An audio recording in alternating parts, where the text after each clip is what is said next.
Hello student, this is Suman Dutta. অবশ্যই তোমরা এই যে আমি লিখছি এখন সিলেবাল ক্লাস 5-এর জন্য, এই ইংলিশ ক্লাস 5-এর সিলেবাল যে পার্টটা আছে গ্রামারের, ওইটা দেখে অবশ্যই বোঝা গেছো যে এটা তোমাদের খুবই উপকারী। তো আমি আজকে শুধুমাত্র 2টা ভাগে তোমাদেরকে সিলেবাল শিখিয়ে দিব, আর জীবনে কোনো দিন ভুলবে না। শুধুমাত্র ক্লাস 5-এর জন্য না, আমি এমনও জানি অনেক স্টুডেন্ট আছে যারা ক্লাস 7-8-এ পড়ে, তারাও কিন্তু সিলেবাস জানে না। তো তাদেরকে রিকোয়েস্ট করব, অবশ্যই এই দাদার ছোট্ট একটা ভিডিও, যেখানে হ্যান্ড রাইটিং ভিডিও আছে, দেখে নিও। তোমার ইন ফিউচারে অনেকটাই উপকার লাগবে, ঠিক আছে? এবং যারা ক্লাস 5-এ আছো তোমাদের তো উপকার লাগবেই। তো সবার আগে আমাদের জানতে হবে যে সিলেবাল কি। দেখো, আমি পড়ছি যে বাংলায়, আমি শুধুমাত্র তোমাদের বোঝানোর স্বার্থে বাংলায় লিখেছি, নাহলে কিন্তু আমি ইংলিশে লিখতে পারতাম। সিলেবাল কি? বাংলায় সিলেবালকে বলা হয় একটা শব্দ অংশ, মানে একটা শব্দের অংশ, যার অর্থ হলো আমরা একত্রে, মানে একটা ওয়ার্ড যখন উচ্চারণ করব, তখন একটা ওয়ার্ডের কতটুকু অংশ আমরা উচ্চারণ করতে পারছি একবারে, ওইটা হলো এই সিলেবালের কাজ, ঠিক আছে? যেমন দেখো, এখানে বলা হয়েছে রাম, ঠিক আছে? রাম, তো এখানে কিন্তু কোনো বিন্দু নাই, মানে আমি এখানে স্টপ দিতে পারবো না, এটা একসাথে করতে লাগবে। কিন্তু ধরো আমার নাম, ঠিক আছে, সুমন, তো যখন এটা উচ্চারণ হবে আগে কি আসবে এখানে? সু, তারপর কি আসবে? মন। সু মন, এখানে কটা হয়েছে? 2টা হয়েছে পার্ট। একটা ওয়ার্ডে কটা পার্ট হয়েছে? 2টা হয়েছে পার্ট। এই শব্দের একটা ওয়ার্ড, তার পার্ট কটা হয়েছে? 2টা হয়েছে। এই পার্টগুলো হলো কি? সিলেবাল। মানে আমি একসাথে যখন একটা ওয়ার্ড উচ্চারণ করতে পারবো, যেটুকু উচ্চারণ করে আমাদের এখানে গ্রহণযোগ্য, সেইটুকু পার্টটা কী বলা হয়? সিলেবাল বলা হয়, ঠিক আছে? যেমন দেখো, ফার্মার, ফার্মারের ফার, তারপরে মার, রিভার, রিভার, ঠিক আছে?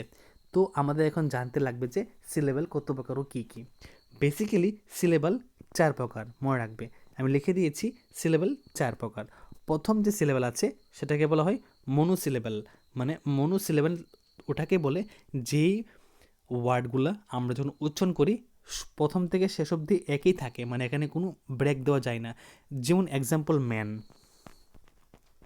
ঠিক আছে, কাউ, পট, হ্যান, ঠিক আছে, তারপরে রেড, কাপ, এইসবগুলো হলো কি?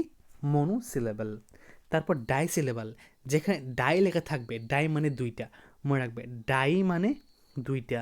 এই সিলেবালটা তখন ইউজ হবে যখন একটা ওয়ার্ডকে আমরা ভেঙে শুধুমাত্র 2টি পাবো, আর পাবো না। এটাকে কী বলা হয়? ডাই সিলেবাল, ঠিক আছে? এখানে 2টি সিলেবাল থাকে।